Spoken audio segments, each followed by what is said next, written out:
Hello everyone, welcome to my channel Anurag YT read. आज की class में प्रावधिक कला कक्षा 12 में खंड ब से दो प्रश्न पूछे जाते हैं, जिनमें से पहला प्रश्न जो रहता है वो है 3.5 सेंटीमीटर की ऊंचाई में छापे वाले बड़े अक्षरों में प्रकाश व छायायुक्त हिंदी अथवा अंग्रेजी में आयतन या फिर सॉलिड शब्द लिखिए। याद रखिएगा, खंड ब में दो प्रश्न पूछे जाते हैं और इनमें आपको दोनों प्रश्न करने अनिवार्य होते हैं, जिसमें से पहला जो प्रश्न रहेगा उसमें छापे वाले बड़े अक्षरों में कोई एक शब्द दे दिया जाएगा हिंदी अथवा इंग्लिश में, और दोनों में से कोई एक ही आपको लिखना होगा। जैसे इसमें शब्द दिया हुआ है, यदि हिंदी में लिखना चाहते हैं तो आप आयतन लिखेंगे, यदि इंग्लिश में लिखना चाहते हैं तो सॉलिड लिखेंगे। आज की क्लास में हम इस प्रश्न को देखेंगे कि आयतन अथवा सॉलिड कैसे लिखेंगे। इस प्रश्न को आप 1 से 2 बार अच्छे से देख लीजिएगा, जिससे जितने भी स्टेप होते हैं वो आपको सही से ज्ञात हो जाए। और याद रखिएगा, यदि इस प्रश्न को आप अच्छे से देख लेते हैं तो कोई भी प्रश्न आएगा तो आप इसमें आसानी से कर सकते हैं, जो कि खंड ब में पहला पूछा जाता है। इसमें सिर्फ यहाँ पे जो शब्द होते हैं ये आपके चेंज होते हैं, बाकी आपके जो प्रश्नों की भाषा होती है वो यही रहती है, और यहाँ पे जो ऊंचाई है वो चेंज होगी। तो ऊंचाई आपकी क्या आती है? ऊंचाई जो आएगी वो हमेशा याद रखिएगा, ऊंचाई आपकी 7 के गुणज में रहती है, अर्थात यह तो आएगा 1.4 सेंटीमीटर, या फिर यहाँ पे 2.8 सेंटीमीटर, या फिर यहाँ पे आ सकता है 3.5 सेंटीमीटर, या इसके बाद 4.2 सेंटीमीटर। ये सभी आपकी ऊंचाइयाँ सेंटीमीटर में आती हैं, इसका याद रखिएगा। और यहाँ पे जितनी भी ऊंचाइयाँ आपकी आएंगी परीक्षा में, ये आपके 7 के गुणज में आएंगी। 7 के गुणज में इसलिए आती हैं क्योंकि आपको ज्ञात होगा ए से जेड तक जितने भी सममित चित्र बनाए जाते हैं इन सब की ऊंचाई 7 खानों की होती है। इसलिए यहाँ पे जो भी छापे वाले बड़े अक्षरों में लिखे जाते हैं, जो भी शब्द लिखेंगे, इनकी भी ऊंचाई 7 खानों की रहती है। इस प्रकार से ऊंचाई आएंगी, तो ये आपको याद रखना है। अब इसको करेंगे कैसे? याद रखिएगा, आपको यहाँ पे खंड ब ये आप पेन से डालेंगे एग्जाम हॉल में, साथ में प्रश्न यदि लिखना चाहते हैं तो इसे आप लिख सकते हैं, नहीं तो आप सीधे उत्तर यहाँ पे डालकर इस प्रकार से उत्तर डालेंगे और यहाँ पे लिखेंगे 2 का। इस प्रकार से इसे डालकर आगे सारी प्रक्रियाओं को करेंगे। इसमें सबसे पहले यहाँ पे हम इंग्लिश का शब्द लिखना बताएंगे सॉलिड, तो इसे आप इस प्रकार से पेंसिल की सहायता से लिखेंगे। याद रखिएगा, ये कार्य आपको पेंसिल से करना है। शब्द इस प्रकार से लिखेंगे, इसके बाद लिखेंगे एस आपका 4 खानों में बनता है, तो याद रखिएगा यहाँ पे 4 रहेगा, प्लस आपको पता है कि 2 अक्षरों के बीच एक खाने के रिक्त स्थान छोड़ते हैं, इसलिए +1 करेंगे।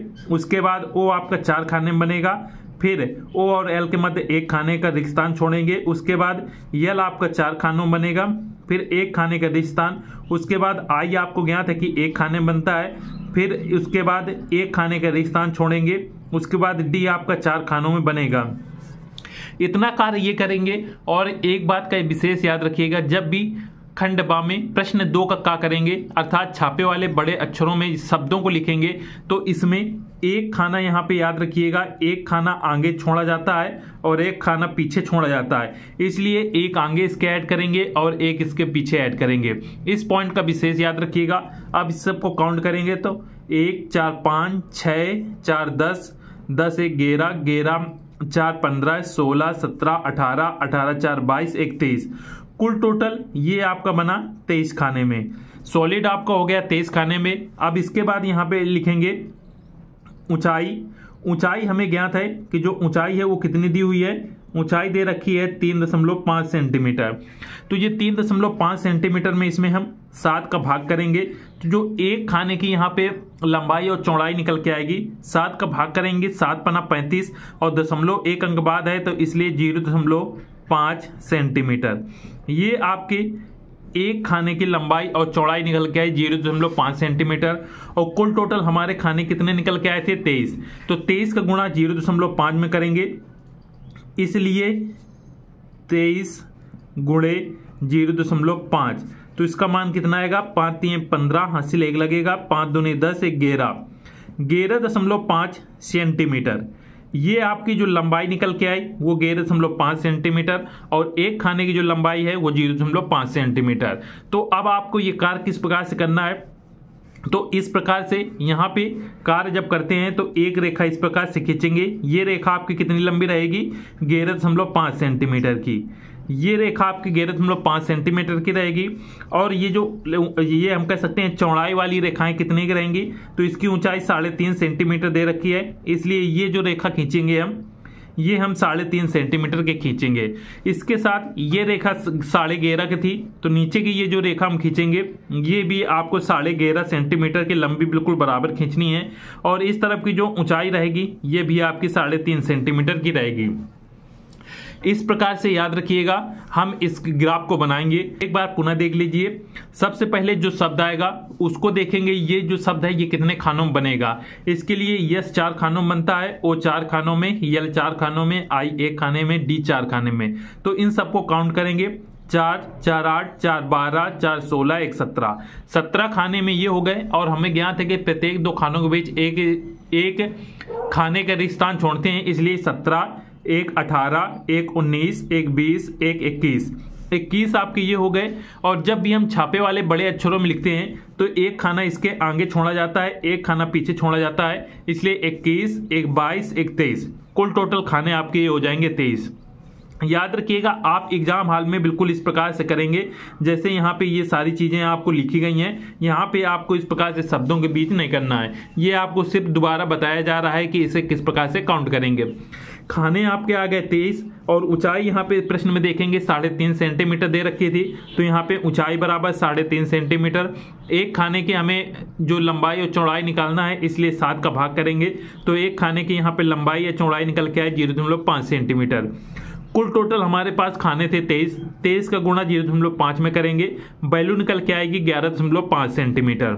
एक बात का विशेष ध्यान रखिएगा कि यहाँ पे जो अक्षर लिखे जाएंगे वो आपके 3.5 सेंटीमीटर में ही लिखे जाएंगे, किंतु जब भी यहाँ पे बड़े छापे में कोई भी शब्द लिखते हैं तो इसके एक ऊपर एक्स्ट्रा एक खाना इस प्रकार से छोड़ा जाता है, एक खाना नीचे छोड़ा जाता है, इसलिए एक खाने के लिए यहाँ पे एक खाना ये रहेगा, एक खाना ये रहेगा। कुल टोटल आपने देखा कि जो ऊंचाई आपकी रहेगी वो आपकी कितने 7 खानों की रहती है। 7 खानों में आपके ये जो अक्षर हैं ये लिखे जाते हैं, किंतु 2 खाने, एक खाना ऊपर और एक खाना नीचे छोड़ा जाता है, तो 7 और 2 कितने हो जाते हैं आपके 9 खाने हो जाते हैं। यहाँ पे खानों की संख्या हो जाती है 9 मल्टीप्लाई, और यहाँ पे एक खाने की यहाँ पे लंबाई या चौड़ाई कितनी थी 0.5 सेंटीमीटर, तो 0.5 सेंटीमीटर से यहाँ पे गुणा करेंगे तो 9 45, अर्थात जो ऊंचाई आएगी वो आपकी 4.5 सेंटीमीटर आएगी, ये याद रखना। अर्थात यहाँ पे जो कुल टोटल ऊंचाई आप रखेंगे वो 4.5 सेंटीमीटर की रखी जाएगी, किंतु यहाँ पे जो अक्षर लिखे जाएंगे वो यहाँ पे 3.5 सेंटीमीटर में लिखे जाएंगे। ये कार्य किस प्रकार से करेंगे वो आइए देखते हैं। प्रश्न में यहाँ पे देख सकते हैं जो आपकी यहाँ पे लंबाई है वो कितनी है 11.5 सेंटीमीटर। तो हम पटरी और पेंसिल की मदद से 11.5 सेंटीमीटर की एक रेखा खींचेंगे। ये आप ग्राफ देखेंगे तो पूरे स्क्रीन में आपके आ रहा होगा। याद रखिएगा इस प्रकार से 11.5 सेंटीमीटर की एक आपको सीधी रेखा खींचनी है। आप ये देख सकते हैं हमने 11.5 सेंटीमीटर की ये एक रेखा खींची। इस रेखा खींचने के बाद आपने ऊंचाई देखा था, ऊंचाई कितने खानों की थी, तो ऊंचाई की जो लंबाई थी वो कितनी थी 4.5 सेंटीमीटर कुल टोटल निकल के आई थी। इसलिए अब इसकी जो ऊंचाई है वो यहाँ पे हम 4.5 सेंटीमीटर की ऊंचाई खींचेंगे। और याद रखिएगा ऊंचाई जब भी खींचेंगे तो ऊंचाई आपकी बिल्कुल सीधी रेखा में इस प्रकार से होना चाहिए, इस प्रकार से ये ऊंचाई खींचेंगे। सेम यही कार्य हम इस ओर करेंगे, इस तरफ भी 4.5 सेंटीमीटर की एक हम रेखा खींचेंगे। ये आप देख सकते हैं सभी कार्य आपके सामने किए जा रहे हैं जिससे आप सभी चीजों को अच्छे से समझ सकें। इसके बाद जो ऊपर की रेखा रहेगी वो आपकी 11.5 सेंटीमीटर की रहेगी, तो पटरी की सहायता से आप 11.5 सेंटीमीटर की रेखा को खींचेंगे। ये आप देख सकते हैं ये हमारा एक आयत तैयार हो चुका है जिसके ऊपर की यहाँ पे लंबाई 11.5 सेंटीमीटर और ऊंचाई आपकी 4.5 सेंटीमीटर है। इसके बाद जो आपको कार्य करना है वो आप विशेष रूप से देखिएगा। यहाँ पे आप देखेंगे जो हमने प्रश्न सॉल्व किया था इसमें देखेंगे जो यहाँ पे ऊंचाई थी, ऊंचाई के लिए कितने खानों की आवश्यकता है 9, और एक खाने कितने में था 0.5 सेंटीमीटर में, तो अब ऊंचाई में 0.5 सेंटीमीटर के 9 खाने हमें बनाने हैं। तो ये हमारी थी ऊंचाई आप देख सकते हैं स्क्रीन में 4.5 सेंटीमीटर की ऊंचाई है। तो इसमें हम 9 खाने बनाने हैं तो एक खाना 0.5 सेंटीमीटर का रहेगा। तो पटरी की सहायता से नाप के इसमें 0.5 सेंटीमीटर के इस प्रकार से पॉइंट रखेंगे। 3, 4, 5, 6, 7, 8 और एक ये 9 इस प्रकार से हमने इसमें पॉइंट रखे। इसी प्रकार से आप इस ओर भी 9 इस पॉइंट रखेंगे। और याद रखिएगा ये सभी पॉइंट आपके बिल्कुल बराबर होने चाहिए। ये देखिए 1, 2, 3, 4, 5, 6, 7, 8, 9 पॉइंट इसलिए रखे जाते हैं क्योंकि जो हमारी ऊंचाई रहेगी वो 9 खानों की रहनी है और एक खाने की यहाँ पे लंबाई 0.5 सेंटीमीटर थी। तो कुल टोटल हमारी जो ऊंचाई है वो 4.5 सेंटीमीटर पहुंच जाएगी। इसके बाद इन सभी खानों को हम पटरी की सहायता से मिला देंगे। इस प्रकार से इन सभी बिंदुओं को एक दूसरे से इस प्रकार से मिला देंगे। याद रखिएगा ये कार्य आप ध्यानपूर्वक कीजिएगा। इसमें यदि थोड़ी सी आपकी गलती होती है या लंबाई या चौड़ाई आप किसी प्रकार की मिस्टेक हो जाती है तो जो चित्र है आपका वो फिर आपको गलत दिखने लगेगा।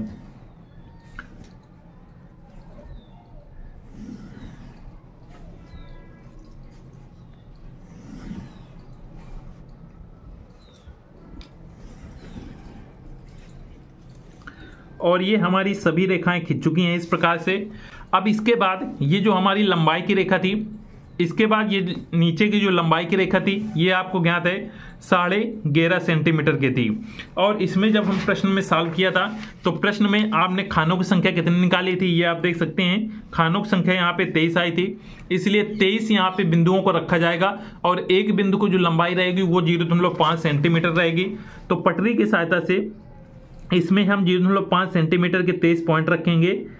1, 2, 3, 4, 5, 6, 7, 8, 9, 10, 11, 12, 13, 14, 15, 16, 17, 18, 19, 20, 21, 22 और ये 23 इस प्रकार से पॉइंट हमने नीचे रखे। अब सेम कार्य यही ऊपर करना है। ऊपर भी आप 23 पॉइंट इस प्रकार से रखेंगे पटरी की सहायता से।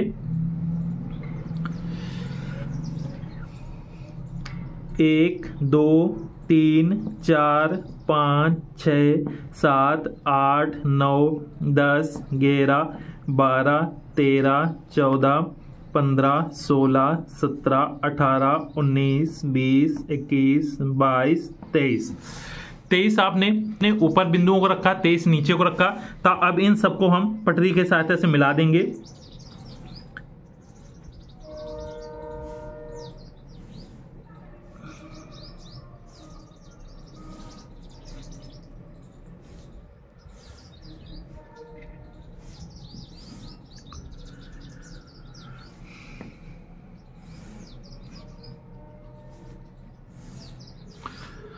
इन्हें आप अच्छे से मिलाइएगा। आप देख सकते हैं कि सभी लाइनें बिल्कुल सीधी जा रही हैं और जो खानों की आपकी लंबाई चौड़ाई निकल के आएगी वो आपको 0.5 सेंटीमीटर की निकल के आएगी। यदि आपकी माप थोड़ी सी गलत होती है तो जो खाने हैं वो आपके फिर अलग दिखने लगेंगे, अर्थात कहीं पे बड़े दिखाई देंगे, कहीं पे आपको छोटे दिखाई देंगे। इसलिए इस चीज़ का विशेष ध्यान रखिएगा कि नाप लंबाई चौड़ाई जो है वो बिल्कुल आप सही से निकालिएगा, जिससे सभी चीज़ें आपकी अच्छे से दिख पाएँ। और जब इसमें हम सॉलिड शब्द लिखेंगे तो वो भी बहुत ही बेहतरीन तरीके से निखर के आएगा।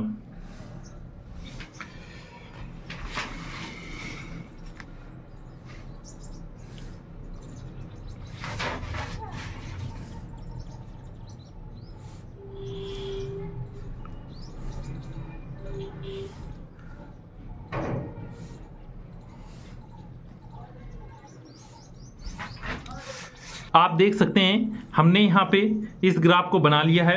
अब इस ग्राफ को बनाने के बाद ऊपर आप पटरी की सहायता से एक सीधी रेखा इस प्रकार से खींचेंगे और इसकी जो नाप है वो आप यहाँ पे लिख देंगे। आपको ज्ञात है कि जो इसकी नाप थी वो कितनी थी। इसकी नाप आपकी निकल के आई थी 11.5 सेंटीमीटर की।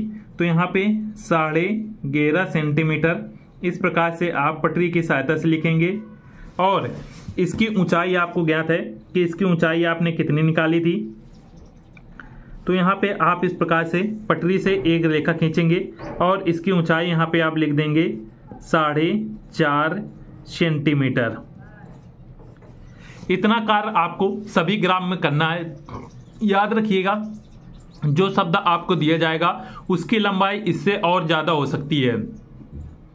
जितना बड़ा शब्द आएगा उतनी ही लंबाई इसकी बढ़ती चली जाएगी और इसमें आपको समय बहुत अधिक लगता है। यदि आपने ए से लेकर जेड तक सभी जितने भी आपके अल्फाबेट हैं उनको अच्छे से सीख लिया है तो आप इसे आसानी से बना सकते हैं, अन्यथा आपको थोड़ी सी इसमें समस्या हो सकती है। और इसको करने में 40 मिनट का समय आपको परीक्षा हाल में लगने वाला है, ये आपको मान के चलिएगा। ये बहुत अच्छी प्रैक्टिस है तो आप 30 से 35 मिनट में बना देंगे, अन्यथा 40 मिनट का इसमें समय लगता है। ये एक ऐसा प्रश्न होता है जिसमें करने में आपका समय जाता है और इसके अतिरिक्त जितने भी आपके प्रश्न आएंगे वो आप 20 से 25 मिनट में आसानी से उनको कर सकते हैं।